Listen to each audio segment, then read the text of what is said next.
Hi hello friends, welcome to my channel. இன்றைக்கி ஆச்சியில் panipuri kit launch பண்ணியிருக்காங்க. இது எப்படி இருக்குது அதோட ரிவ்யூ தான் பார்க்க போகிறோம். பேக்குக்கு பின்னாடி எப்படி செய்யணுங்கிறது அந்த ஃபுல் மெத்தட் அப்படியே கொடுத்துருக்காங்க. இந்த பேக்கில் 4 பேக் வருது. இந்த பேக்கு தவிர நம்ம எக்ஸ்ட்ரா சேர்க்கணுன்னா பொட்டேட்டோவும் ஆனியனும் கொஞ்சம் சேர்க்குற மாதிரி இருக்கும். இந்த மாதிரி 2 கவரில் தான் வருது. இந்த கவரில் பூரி இருக்குது, 24 பூரி அதில் இருக்குது. ஆயிலில் ஃப்ரை பண்ணி எடுக்கிற மாதிரி இருக்கும். இது ஸ்வீட் சட்னி, டேட்ஸ் அப்புறம் புளிலாம் போட்டு செஞ்சது. இது மின்ட்டு சட்னி, மின்ட்டு சட்னியோட பேஸ்ட்டு. ஸோ இதில் தண்ணி மிக்ஸ் பண்ணுற மாதிரி இருக்கும்.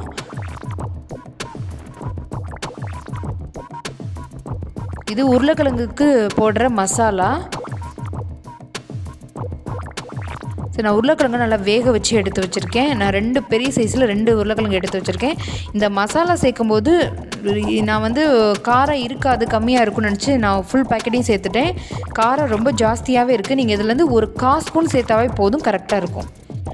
புதினா சட்னியோட பேஸ்ட்டு அதையும் ஒரு பவுலில் மாற்றிட்டு ஒரு பெரிய டம்ளரில் 1 டம்ளர் அளவுக்கு தண்ணி ஊற்றி அதை நல்லா மிக்ஸ் பண்ணி விட்டுக்கோங்க. வேறு எதுலேயுமே எந்த ஒரு டேஸ்ட்டும் கொஞ்சம் கூட வித்தியாசமாக இல்லை. அந்த உருளைக்கிழங்கோட மசாலா தான் கொஞ்சம் காரமாக இருந்தது. மற்றபடி நம்ம வெளியே சாப்பிட்ற அதே ஃப்ளேவரில் தான் இருந்தது.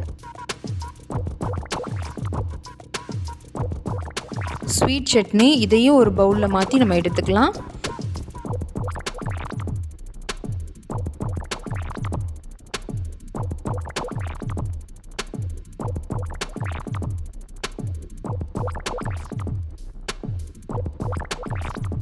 தேவையான அளவுக்கு ஆனியன் எடுத்திருக்கேன்.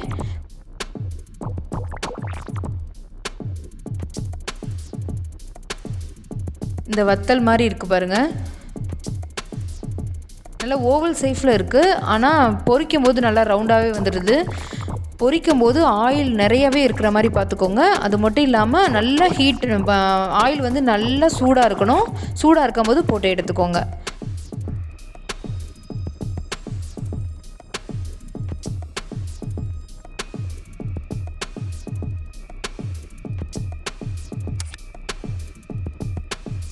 இந்த கிட்டில் எனக்கு மைனஸ் அப்படின்னு நான் நினச்சேன்னா, அந்த மசாலா உருளைக்கிழங்கு போடுற அந்த மசாலா காரம் ரொம்ப ஜாஸ்தி. நான் கொஞ்சம் இது பண்ணி கொஞ்சம் கம்மியாக சேர்த்துருந்தா எனக்கு டேஸ்ட் நல்லா இருந்திருக்கும். கொஞ்சம் காரமாக இருந்து, நல்லா காரம் சாப்பிடுங்கன்னா தாராளமாக காரம் அது ஃபுல்லாகவே போடலாம். குழந்தைங்களுக்கு கொடுக்குறதா இருந்தால் அதில் ஒரு 1/4 ஸ்பூன் அளவுக்கு போட்டால் போதும். நல்லா பொரிஞ்சு வந்துருச்சு பாருங்கள். நல்லா ரவுண்ட் சைஸில் நல்லா பெருசாகவே இருந்தது பூரி.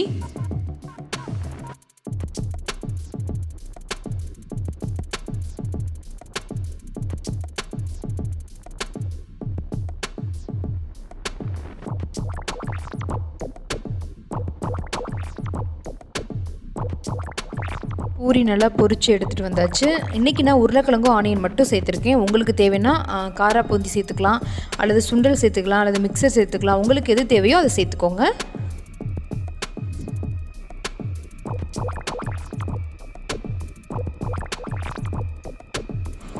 பூரியை நல்லா உடைச்சிட்டு அதுக்குள்ளே தேவையான அளவுக்கு உருளைக்கிழங்கு வச்சுட்டு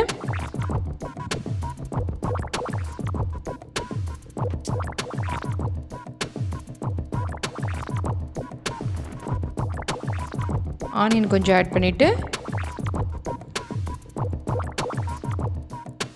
ஸ்வீட் சட்னி கொஞ்சமாக சேர்த்துக்கோங்க.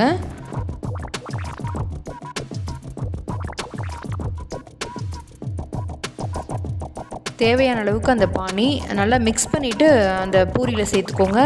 கீழே அடியில் அந்த மசாலாலாம் தங்கிடுது. அதனால் நல்லா மிக்ஸ் பண்ணிவிட்டு ஒவ்வொரு தடவையும் சேர்த்துக்கோங்க.